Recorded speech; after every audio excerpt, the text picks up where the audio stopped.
Ya, Kisah Para Rasul pasal 2 ayat 40, firman Tuhan. Dan dengan banyak perkataan lain lagi ia memberi suatu kesaksian yang sungguh-sungguh, dan ia mengecam dan menasihati mereka.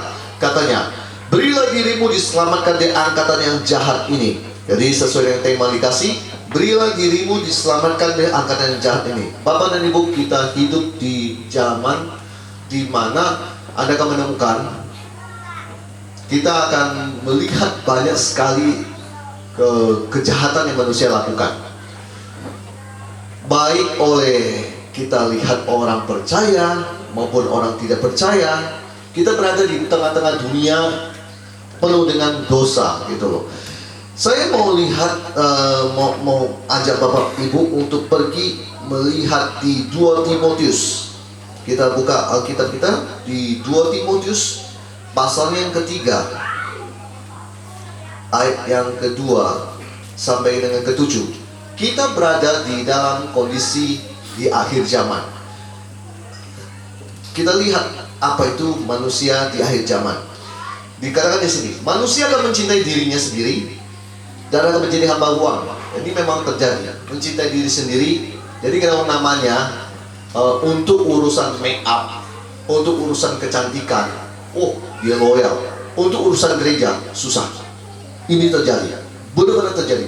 Saya lihat di daerah Surabaya dimanapun, kalau untuk urusan diri sendiri itu dia tidak apa-apa. Kalau untuk urusan gereja, untuk urusan Tuhan nanti dulu. Jadi manusia akan mencintai dirinya sendiri dan akan menjadi hamba uang. Jadi yang dikejar selalu uang. Mereka akan membuang dan menyombongkan diri. Mereka akan menjadi pemfitnah.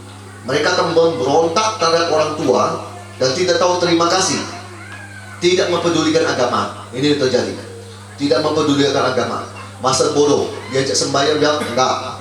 Tak mau tahu tentang Tuhan Yesus, tak mau tahu tentang Tuhan. Ini dikatakan lagi, tidak tahu mengasihi, tidak mau berdamai. Ini manusia akhir zaman. Suka menjelekkan orang, tidak dapat mengekang diri, garang, tidak suka yang baik, suka mengkhianat, tidak berpikir panjang, belagak tahu, lebih menuruti hawa nafsu daripada menuruti Allah. Ini terjadi. Lebih menuruti hawa nafsu dia daripada menuruti Tuhan. Dikatakan begini, secara hariah mereka menjalankan ibadah mereka dengan baik. Secara hariah mereka menjalankan ibadah mereka, tetapi pada hakikatnya mereka memungkiri kekuatannya. Alkitab di sini ditulis, Rasul Paulus bilang apa? Jauhilah mereka itu. Ada amin?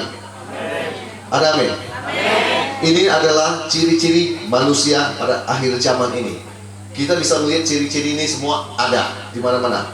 Dan sesuai dengan tema dikasih oleh Bapak Gembala tempat ini, berilah dirimu diselamatkan dari angkatan yang jahat. Angkatan yang jahat, orang-orang melakukan dosa, orang-orang seperti yang tadi saya sebut itu. Jadi begini Pak Bu, kita kembali ke Kisah Para Rasul 2 ayat 40. Saya mau bahas ini. Gini, berilah dirimu diselamatkan dari angkatan jahat ini. Pak Bu, sebelumnya Rasul Petrus berkata di ayat 38, jawab Petrus kepada mereka, bertobatlah dan hendaklah kamu masing-masing memberi dirimu dibaptis dalam nama Yesus Kristus untuk pengampunan dosamu, maka kamu akan menerima karunia Roh Kudus. Sebab bagi kamulah janji itu dan bagi anak-anakmu lah, sebab bagi kamulah janji itu dan bagi anak-anakmu dan bagi orang yang masih jauh, yaitu sebanyak yang akan dipanggil oleh Tuhan Allah kita. Baru kemudian di ayat 40. Pak Bu, sebelum yang di ayat 40 ini dikatakan begini, Rasul Petrus berkata pada orang itu, ada poinnya ada 3. Yang satu adalah tentang bertobat. Kalau kita mau diselamatkan dari angkatan yang jahat ini, dari kondisi situasi yang tidak baik ini, Anda harus bertobat. Amin. Kita harus bertobat. Maksud Bapak bertobat apa? Kalau Anda yang dulu hidup dalam narkoba, Anda hidup dalam mabuk, judi, Anda yang hidup dalam perselingkuhan, Anda yang hidupnya selalu pikirannya dipenuhi dengan pikiran pornografi, Anda yang pikirannya selalu ingin mencuri dan sebagainya. Ada mencuri, ada Pak. Di lahan sawit di daerah Garik pedalaman itu saya lagi khotbah. Ternyata ada jemaat yang suka mencuri buah juga. Kelihatannya lucu, tetapi itu jadi batu sandungan. Nah, kita harus bertobat. Rasul Petrus bilang, kamu harus bertobat. Bertobat adalah kamu meninggalkan hidupmu yang lama. Hidupmu yang lama itu apa? Yaitu dosa. Segala sesuatu yang kamu perbuat syarat dengan dosa, itu yang harus kamu tinggalkan, kamu buang. Dosa itu bukan buat dipelihara ketika kamu mengenal Yesus. Kecuali kamu belum mengenal Yesus, saya nggak bisa ngomong apa-apa. Tapi kalau kamu sudah mengenal Yesus sebagai juru selamat, merayakan Natal, kamu harus tinggalkan dosa. Yang sudah mengenal Yesus tak boleh lagi mabuk. Yang sudah mengenal Yesus tak boleh lagi judi. Berhenti, tinggalkan itu semua. Kamu tahu kalau kamu ikut Tuhan, kamu harus sungguh-sungguh. Kamu nggak bisa suam-suam kuku. Firman Tuhan berkata, kalau kamu suam-suam kuku, kamu akan dimuntahkan keluar. Artinya dibuang keluar. Tuhan nggak akan biarkan ketidakkekudusan tinggal dalam dia. Pikirkan itu baik-baik. Jadi kalau kamu memutuskan untuk ikut Yesus, ditandai dengan pertobatan.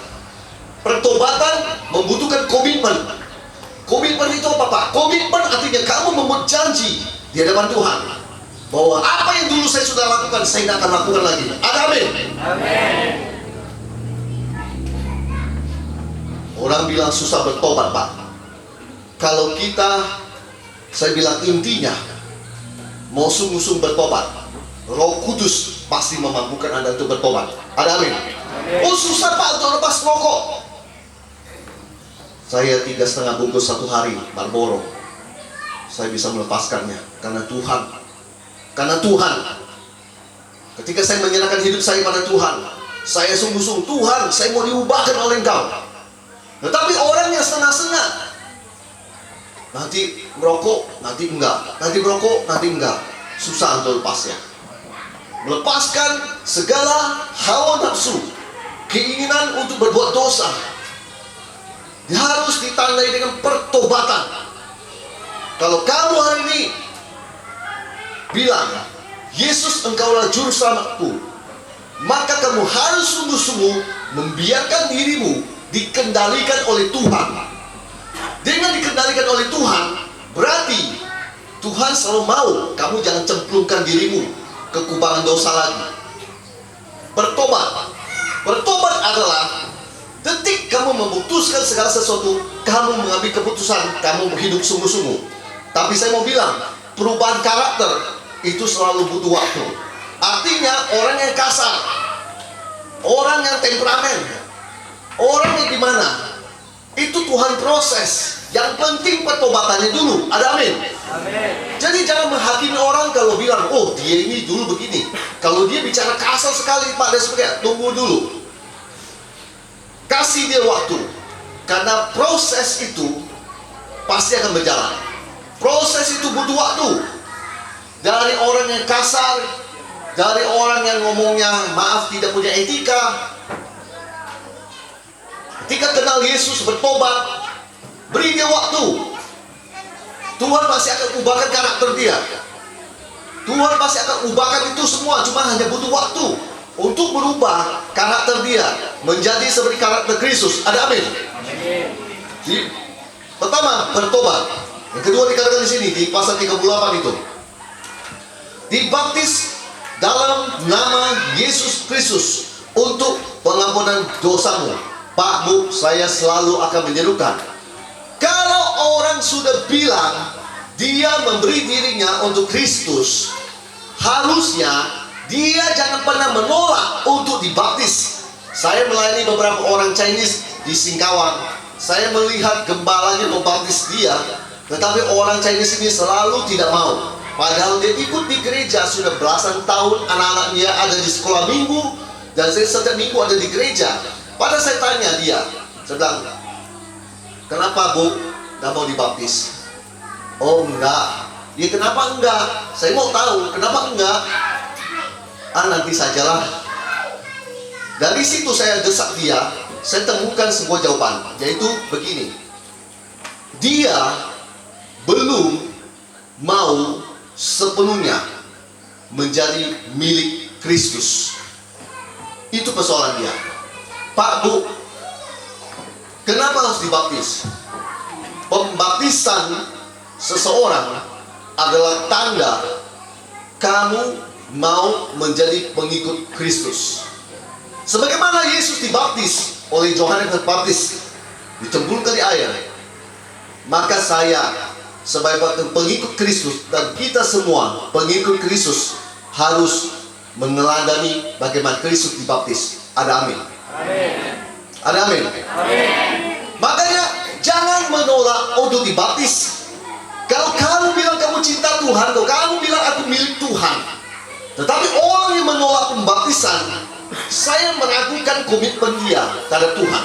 Saya meragukan dia ini nggak sungguh-sungguh pada Tuhan. Artinya dia nggak serius sama Tuhan. Kalau dia benar-benar dia mau memberi dirinya pada Kristus, harusnya dia tidak akan pernah menolak baptisan. Dia pasti akan senang kalau dia menjadi milik Kristus. Maka dari itu, ketika kamu mengenal Kristus, kamu sudah bertobat, kamu harus mengalami, kita harus mengalami namanya baptisan. Dibaptis untuk apa? Semua manusia lama kita, dikatakan di Roma pasal 6. Ketika dibaptiskan, manusia lama kita dikuburkan. Ketika kita keluar dari air, kita bangkit, manusia baru kita yang ada. Ada amin. Artinya kita menguburkan segala sesuatu yang lama dalam hidup kita. Makanya saya mau bilang begini, setiap orang yang saya layani, ketika saya lihat dia sudah bertobat, saya pasti akan sodorkan satu perkataan. Pak, Bu, maukah kamu dibaptis? Dibaptis artinya kamu menjadi milik Kristus. Dibaptis, manusia lamamu ini dikuburkan, Pak, Bu. Nah, ketika nanti kamu bangkit keluar dari air, kamu ada ciptaan yang baru. Semua yang lama itu sudah berlalu, harus ditinggalkan dan semuanya. Dan baptisan adalah sebuah komitmen bahwa kamu mau lahir baru. Karena orang umumnya mengambil diri untuk mau dibaptis adalah orang yang sebenarnya sudah sungguh-sungguh menyatakan, Tuhan, aku mau bertobat, aku mau berubah. Ada amin? Makanya kalau kita sodorkan kata baptisan, mengajak seorang untuk dibaptis tapi dia sudah belasan tahun ikut Kristus, dia tetap tidak mau dibaptis, saya tanda tanya, ada apa dengan dia? Setahu saya, ketika saya melayani satu orang yang beda agama, dia orang Chinese, ketika dia mengenal kebenaran, dia tahu kenapa harus dibaptis. Baptisan adalah tanda untuk orang percaya. Waktu dia tahu, dia selalu tanya pada saya, Pak, kapan kita bisa dibaptis? Dia selalu tanya pada saya. Zaman itu zaman COVID, saya bilang, tunggu ya, saya cari kolam. Karena zaman COVID susah. Oh, kita mau pergi ke kolam. Di Jakarta butuh kolam. Kalau di sini nggak perlu, tinggal pergi ke sungai. Saya cari kolam yang ada. Akhirnya saya ketemu. Lalu dia bilang, Pak, gimana Pak? Ini bermasalah Pak. Nanti saya nggak punya kartu baptisan dan sebagainya. Saya lalu bertanya sama dia, kamu udah usia sekian, kamu sudah married, apakah itu lebih penting bagi hidupmu? Oh, dia bilang, enggak, saya nggak butuh itu. Saya cuma butuh saya dibaptis sekarang. Ya udah, saya langsung bawa dia ke kolam. Itu satu perumahan elit di situ. Jadi saya bisa masuk di situ karena saya kenal ada yang punya rumah di situ. Saya masuk di situ dan dibaptis dia gitu. Begitu keluar, sukacita. Begitu dia keluar dari air baptisan, semua manusia lama dia ditinggalkan. Dan kalau ada orang punya kutuk keturunan, kutuk dosa, kutuk nenek moyang atau apapun, seharusnya pada saat baptisan itu semua itu selesai. Seharusnya semua itu selesai. Dan itu yang saya tahu. Makanya penting sekali baptisan. Dan Rasul Petrus bilang, berilah dirimu dibaptis dalam nama Yesus Kristus untuk pengampunan dosamu. Karena kita tahu, kita boleh bilang, saya bukan orang berdosa, saya nggak melakukan pencurian, saya nggak pembunuhan dan sebagainya. Tapi dengan baik, waktu kamu belum percaya sama Yesus, kamu menyangkal dia, itu saja sudah dosa. Ada amin? Nyangkal dia, itu saja sudah dosa. Makanya semua orang yang ketika menjadi Kristen harus mengalami namanya baptisan. Yang ketiga, maka kamu akan menerima karunia Roh Kudus. Saya suka sekali dengan firman Tuhan ini.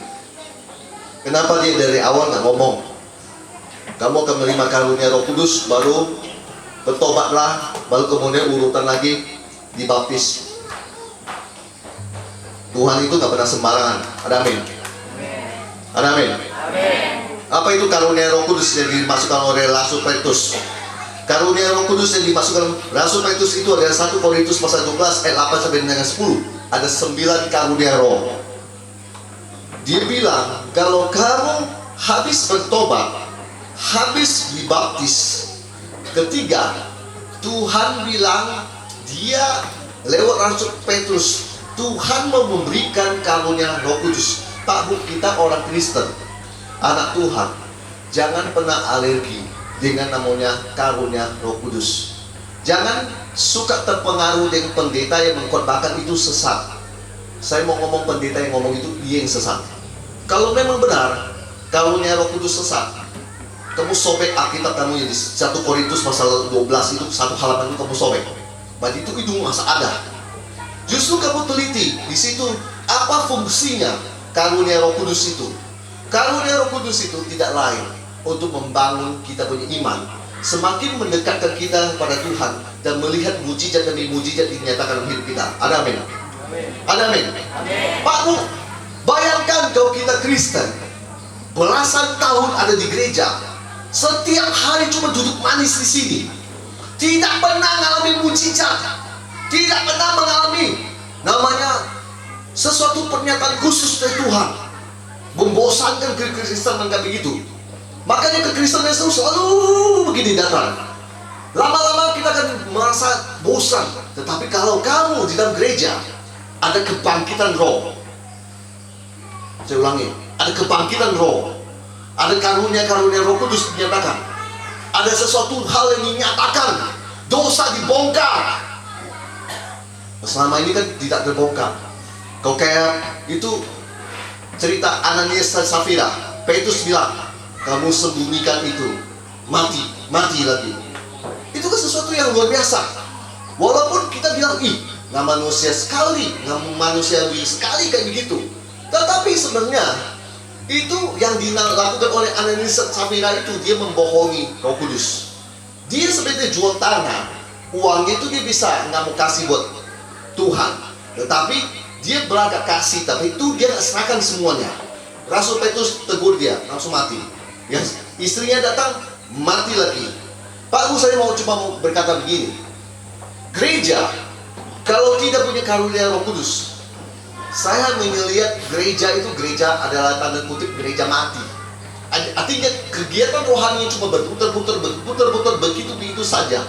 Tetapi kalau ada hal-hal yang kayak begitu, iman kita tuh dibangkitkan. Saya ikut di ibadah rohani di setiap minggu di gereja di Jakarta waktu saya masih pemuda. Sampai suatu hari kedatangan seorang penginjil, sampai suatu hari kedatangan seorang rasul.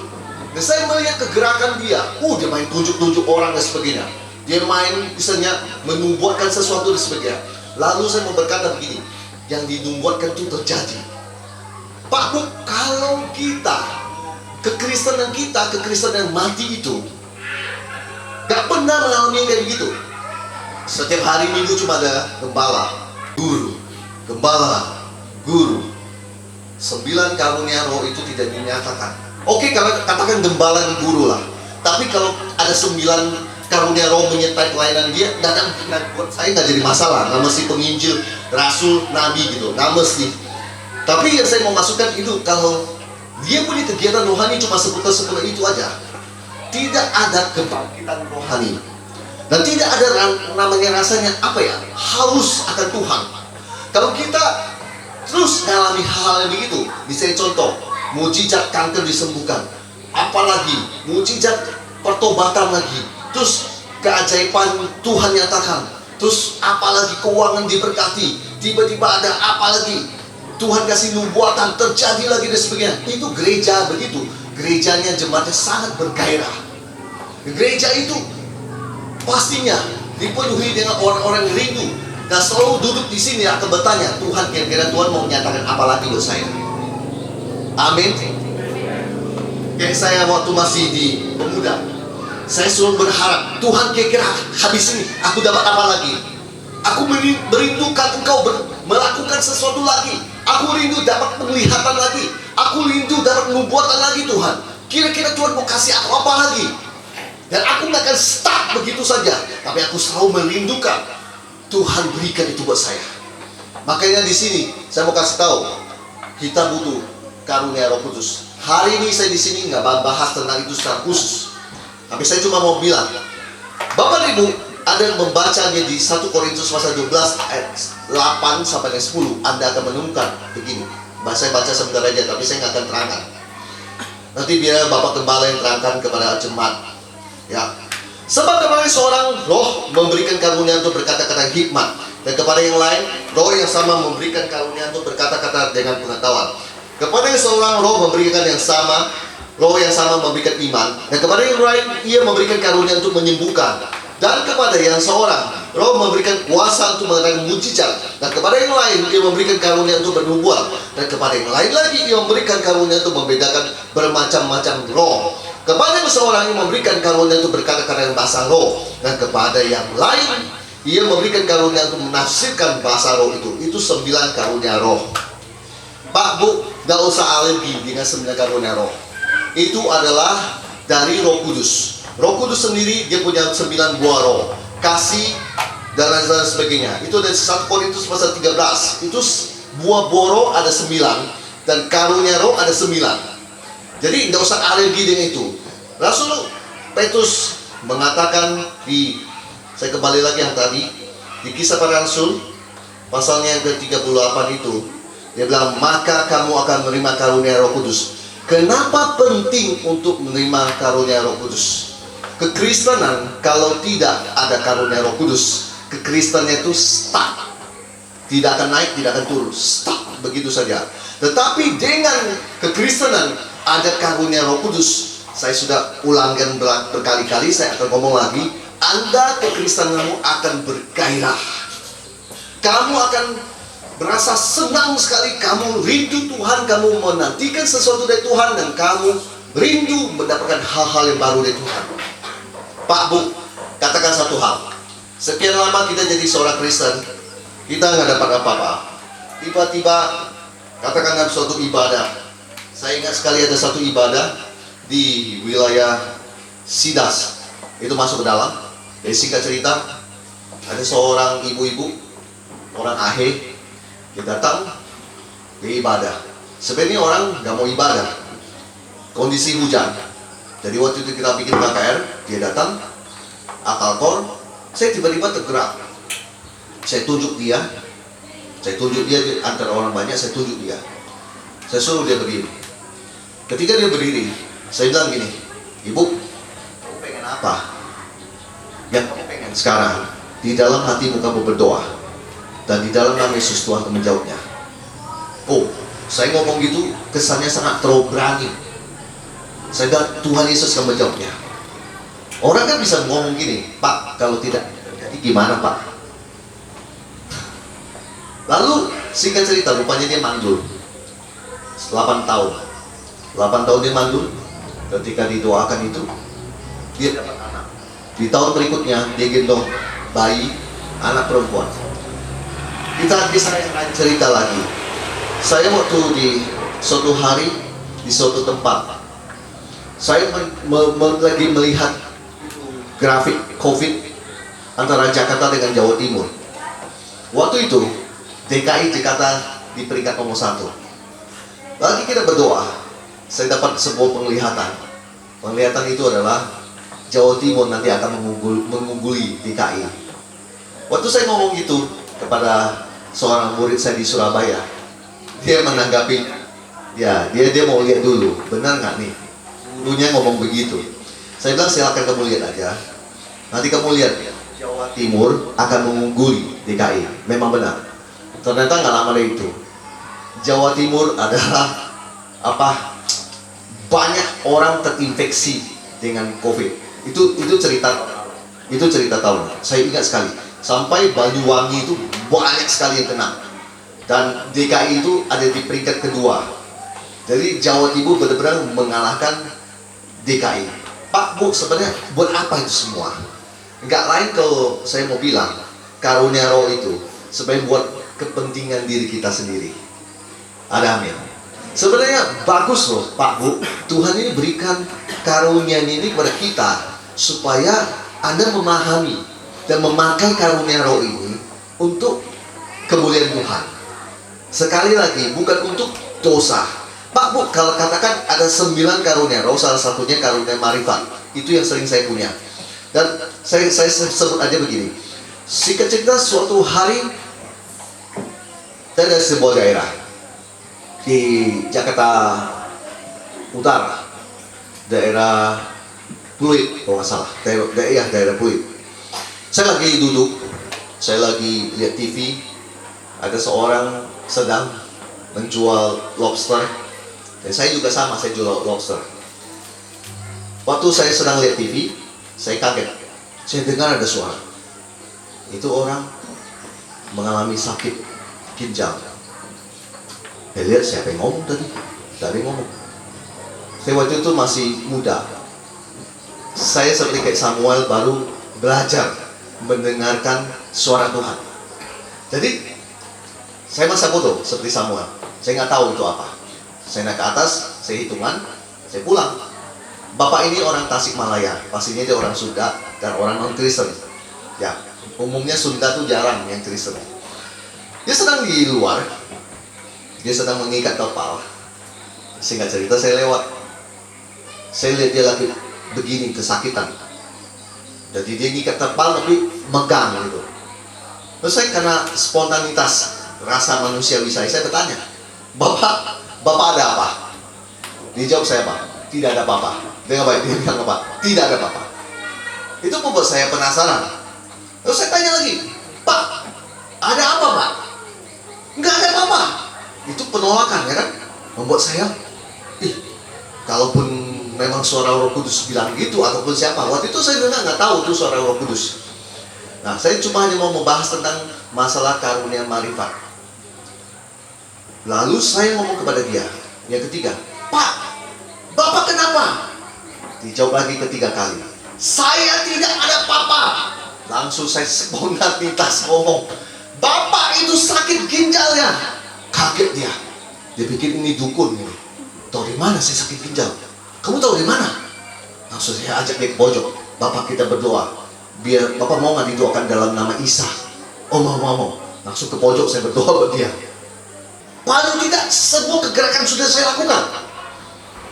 Saya juga pernah lupa dengan namanya yang karunia marifat itu. Saya pernah ada di supermarket. Ya, lagi lewat, saya seorang ibu-ibu lagi belanja. Saya lihat mukanya. Terus dia lihat saya. Lalu saya bilang, Bu, boleh nggak saya ngomong sama ibu? Ya, saya ngomong, Ibu begini, kamu begini, kamu no. Dia langsung terpana. Apalagi Pak, saya pengen tahu. Saya bilang, saya bukan dukun. Saya tinggalkan dia. Dia kejar saya lagi. Saya bukan dukun, Bu. Saya ini hamba Tuhan. Saya kasih tahu tentang hidup ibu. Maka sekarang ibu harus rubah hidup ibu supaya ibu jangan begini. Karunia roh untuk kemuliaan Tuhan. Amin. Bukan untuk masalah kita bilang sesat apa dan sebagainya. Salah Anda. Justru orang yang sering ngomong sesat itu dan sebagainya. Makanya Roh Kudus dia nggak mau memberikan karunia-Nya untuk orang itu. Kenapa? Penolakan. Justru kita harusnya sebagai orang Kristen, kita terbuka. Setelah kita bertobat, dibaptis, kita harusnya terbuka dengan apa yang Roh Kudus mau lakukan dalam hidup kita. Amin. Saya ulang lagi, dengan apa yang Roh Kudus mau lakukan dalam hidup kita. Kalau Roh Kudus mau memperlengkapi Anda dengan 9 karunia roh, terima itu semua. Jangan kau tolak, terima itu semua. Nanti Tuhan pakai kamu untuk menyelamatkan orang-orang dari angkatan jahat ini. Ada amin. Orang bilang penginjilan yang paling efektif menurut Pak Evangelis apa? Penginjilan paling efektif Ada orang tulis buku, orang teologi ya, dia tulis buku tebal sekali. Saya bacanya, saya pusing lihatnya. Ih, tebal banget. Cocok jadi bantal tidur, atau alas. Saya kalau lihat buku begitu tebal, saya nggak mau tahu. Saya cuma mau tahu isinya, intisarinya apa, kesimpulannya apa. Itu aja. Nggak usah cerita panjang lebar sampai 200 halaman, 300 halaman tebal-tebal gitu. Saya pelajari bahwa metode penginjilan yang paling efektif adalah kamu bekerja sama dengan Roh Kudus. Itu caranya, Pak. Saya kasih cara lagi. Saya pernah ada di Manado, desa Kakas, dusun atau desa saya nggak tahu lah, pokoknya dusun atau kalau nggak salah dusun, Kakas. Di Manado itu umumnya orang semua Kristen. Karena di situ saya, kalau kita tanya Kristen atau bukan itu bukan pertanyaan lah. Harusnya kita tanya Gemim atau Pantekosta. Itu ya sering mereka tanyakan. Jadi kisahnya ada seorang keluarga, suami istri, gak ke gereja suaminya. Istrinya mengambang-ngambang. Suatu hari istrinya lihat saya, lalu panggil saya ke tempat jualan dia. Kami duduk, tak lama suaminya datang juga. Suaminya bertakwa, saya masih ingat. Lalu dia duduk juga, dia lihat saya. Dan waktu saya lihat dia, saya sedang bertanya, Tuhan, apa ya saya mau sampaikan buat orang ini? Ini orang singkat cerita sudah lama ke gereja karena kepahitan sama pendeta. Menurut dia pendetanya nggak benar. Jadi saya duduk menghadapi orang kepahitan. Nah, seperti tadi saya bilang tentang bekerja sama Roh Kudus. Saya duduk, saya diam, saya dengarin dia. Dia ngomong. Lalu kadang-kadang saya cuma selah satu kata, dua kata. Sampai pada suatu titik saya bilang, dia kan udah selesai cerita, saya bilang, saya pandang dia. Roh Kudus menggerakkan saya untuk ngomong perkataan ini. Saya mau tanya sama kamu, saya bilang gitu. Kenapa ya kamu itu tidak mau ke gereja? Kenapa kamu tidak mau ke gereja? 5 kata. Dia lihat saya langsung nangis. Cukup 5 kata itu. Kalau orang teologi yang ngajarkan itu satu buku tebal 300 halaman. Saya pusing membaca itu. Saya cuma pelajari satu hal.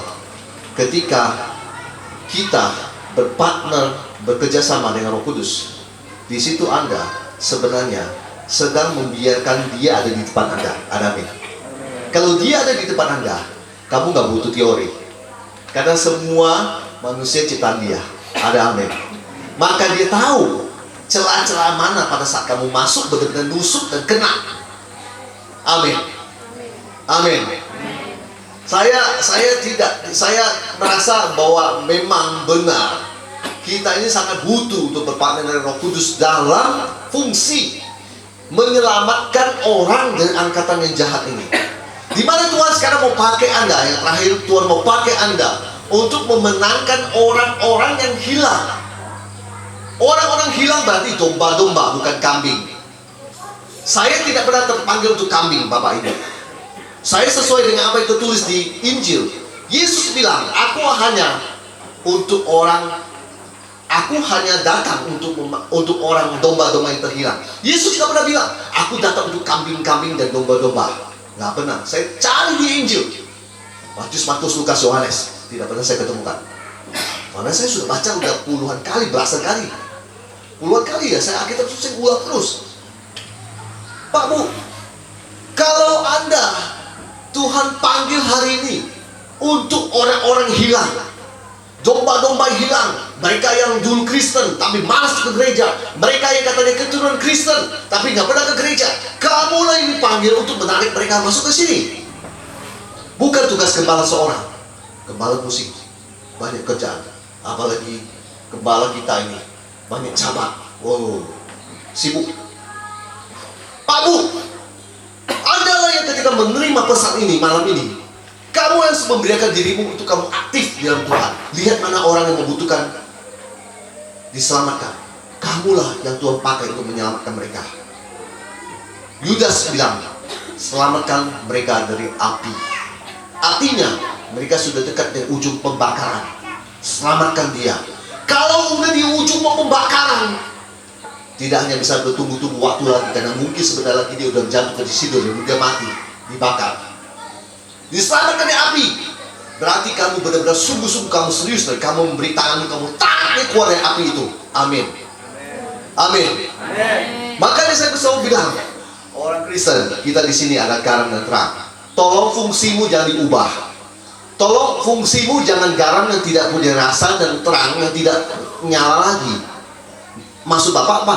Maksud saya adalah, baik wanita maupun pria, kamu ada garam dan terang. Mohon kamu punya terang tetap bersinar. Jangan kayak orang duniawi. Tampilkan dirimu benar-benar kamu Kristen. Jangan kalungnya saja yang salib, tapi kehidupan sehari-harinya omong kosong. Dengan baik. Jangan begitu. Tetap kamu harus memberikan dampak dimanapun kamu. Garam cuma sedikit, gak butuh banyak. Satu orang bisa mengumpulkan 10 orang. Ada amin? Satu orang bisa mengumpulkan 10 orang. Ada amin? Itulah garam. Garam cukup sedikit. Garam mempengaruhi semua yang ada. Gak butuh garam 5 sendok biar kamu rasanya asin. Gak butuh orang banyak untuk memenangkan 10 orang. Cukup satu saja.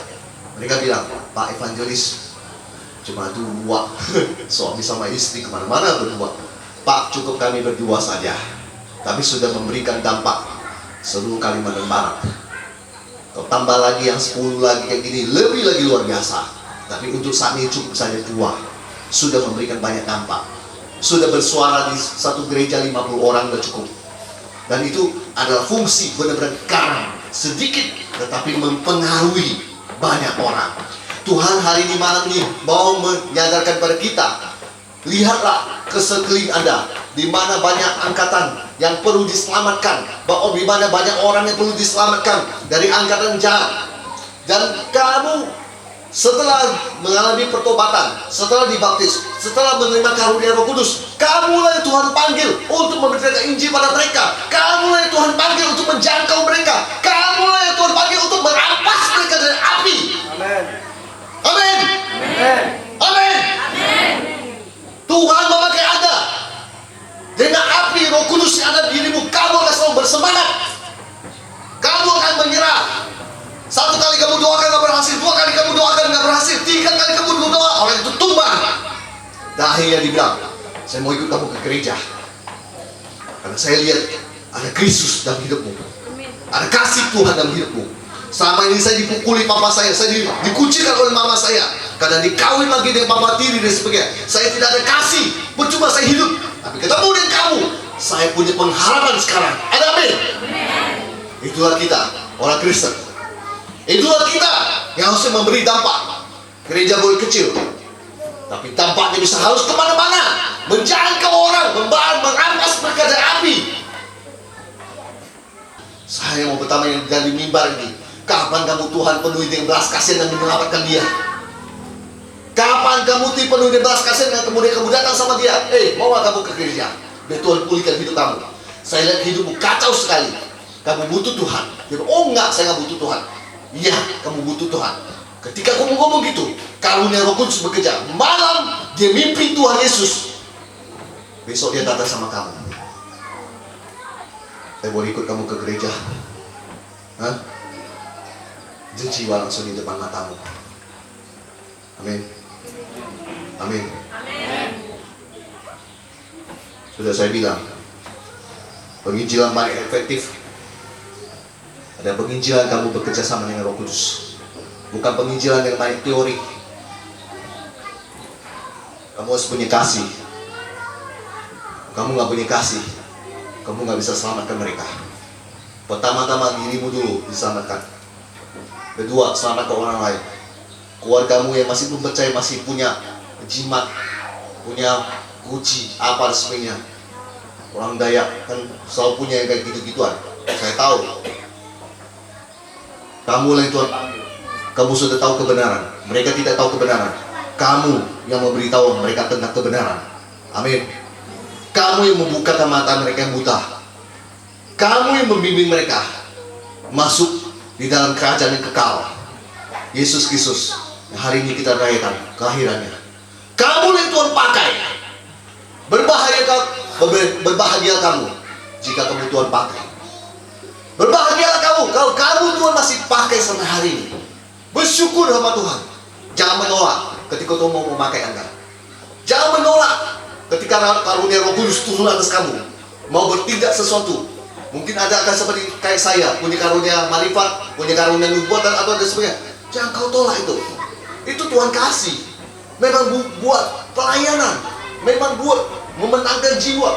Buat apa? Menyelamatkan orang dari angkatan jahat ini. Kau butuh Tuhan. Orang lain juga kasihani dia butuh Tuhan. Jangan kita senang hari ini kita yang sembahyang. Halo? Yang kita senang. Jangan kita merasa puas. Ini yang cuma 50 orang atau 60 orang kita yang puas. Pak Bu, di luar sana masih banyak yang hilang.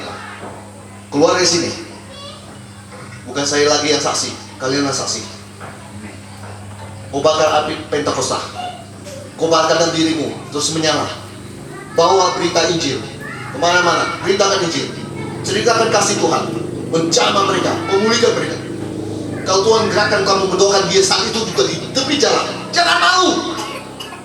Saya evangelis Hendrik, dari pelayanan saya 7 tahun di Kalbar. Orang boleh melihat saya di tepi jalan, di restoran, dimanapun saya berdiri berdoa untuk orang, saya gak pernah malu. Saya gak pernah takut. Saya selalu, kalau Tuhan bilang, doakan dia. Barangkali lewat satu doa Anda, dia naik motor, dia pulang, dia selalu teringat-ingat, ini Bapak doakan saya. Apa maksudnya ya? Pulang dia lagi mandi, dia lagi duduk di sofa, dia nangis. Jamahan Roh Kudus. Amin. Amin. Gak usah mikir Tuhan mau berbuat apa. Yang penting taat aja. Amin. Amin. Banyak orang suka main mikir. Saking banyak pikir, tak ada satu pun yang dilakukan.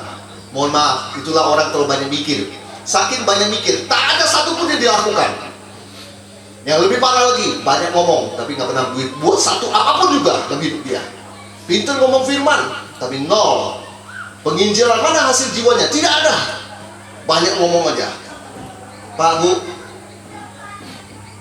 saya tutup. Jangan.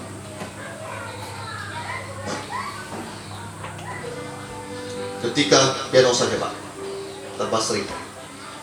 Ketika Tuhan memberikan Anda firman ini, berilah dirimu diselamatkan dari angkatan jahat ini. Silakan Pak, Tuhan utus. Pertama-tama itu ditujukan buat kamu. Tapi kalau kamu bilang, puji Tuhan saya sudah diselamatkan Pak, saya sudah lahir baru, jangan puas di situ. Kamu piano saja Pak, jangan sering Pak. Kamu harus tahu, di luar sana kamu akan melihat banyak sekali orang hilang. Kamu bilang biarlah Yesus yang menjamah dia, kan Roh Kudus ada di mana-mana. Yehova Syama, Tuhan Maha Hadir, Tuhan ada di mana-mana. Sekarang sebentar, saya mau stop Anda dulu dengan perkataan ini. Yesus 2000 tahun yang lalu dia ada di dunia dan dia hidup, fisiknya ada. Justru dengan kepergian dia ke sorga, dia meninggalkan Roh Kudus di setiap orang yang percaya, supaya kamulah Yesus yang hidup di tahun 2021 dan menyatakan perbuatan kasih-Nya kepada semua orang yang terhilang. Supaya yang hilang itu jangan bilang lagi, di mana Tuhan? Aku nggak melihat Tuhan. Biarlah dengan mata dia lihat kamu. Dia bilang, sesungguhnya aku sudah merasakan Tuhan lewat perbuatan tanganmu. Dan aku sudah melihat bahwa Tuhan itu masih ada lewat hidupmu, lewat kamu punya doa pada saya. Dan saya sudah merasakan kasih Tuhan. Dan sekarang saya mau bertobat dan saya mau berubah. Nama kata Heram kasar dari Bapak. Terima kasih Tuhan. Terima kasih Tuhan. Kami berdoa Tuhan Yesus, pakai mereka semua yang mendengar firman Tuhan ini di malam ini. pakai mereka, fungsikan mereka sebagai garam dan terang. Biar mereka menjadi penjangkau jiwa-jiwa. Mereka domba yang terhilang, tersesat, yang di tengah jurang maut Tuhan. Aku bersyukur padamu Tuhan, kalau Engkau mau lahir, karena begitu besar kasih Allah akan dunia ini, sehingga Ia memberikan anaknya tunggal, sehingga setiap orang percaya kepadanya tidak binasa, melainkan beroleh hidup yang kekal. Kami bersyukur padamu malam ini. Kami menerima kelahiranmu, dan pernah Engkau ada di dunia ini, dan kami memperingatinya di hari ini, supaya hidup kami penuhlah dengan sukacita itu, penuhlah kami dengan Roh Kudus, dan bernyala-nyala dalam api-Mu Tuhan, sehingga kami, kemanapun kami berada, kami memberitakan kabar sukacita kepada orang, bahwa di dalam Yesus ada harapan, di dalam Yesus ada keselamatan, di dalam Yesus ada penebusan dosa.